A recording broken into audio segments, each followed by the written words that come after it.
আসসালামু আলাইকুম। বিসমিল্লাহ এগ্রো সাতকানিয়ায় সবাইকে স্বাগতম।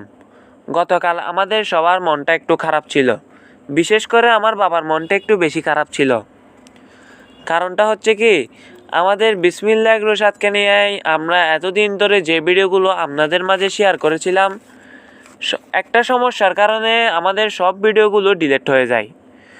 যাক, আমরা আগের ভিডিওগুলোর মধ্যে কিছু ভিডিও আবার পুনরায় আপলোড দিয়েছি, আপনারা চাইলে দেখতে পারেন। আমি আপনাদের আগের ভিডিওতে বলেছিলাম আমার বাবা শুরু থেকে অনেক কষ্ট করে এসেছেন। আমার বাবা শুধু খামারের ভিডিও দেখতেন, এই থেকে আর কি শুরু স্বপ্ন বিসমিল্লাহ এগ্রো সাতকানিয়াকে একদিন খুব বড় পরিসরে নিয়ে যাবেন। বন্ধুরা, আমরা একদম শূন্য থেকে শুরু করেছি আমাদের বিসমিল্লাহ এগ্রো সাতকানিয়া। তাই কোনো কাজকে ছোটো করে দেখা উচিত নয়, কোনো কাজকে অসম্মান করতে নেই। কাজ তো কাজেই, সেটা ছোট হোক আর বড় হোক।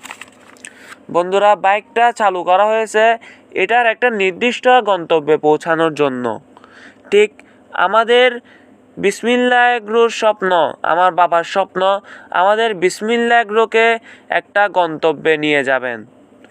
আপনারা সবাই আমাদের জন্য দোয়া করবেন, আমরা যেন আমাদের বিসমিল্লাহ এগ্রো সাতকানিয়াকে আমাদের গন্তব্যে নিয়ে যেতে পারি এবং আল্লাহ তাআলা যেন আমাদের বিসমিল্লাহ এগ্রোতে বেশি বেশি বরকত দান করেন। আমিন।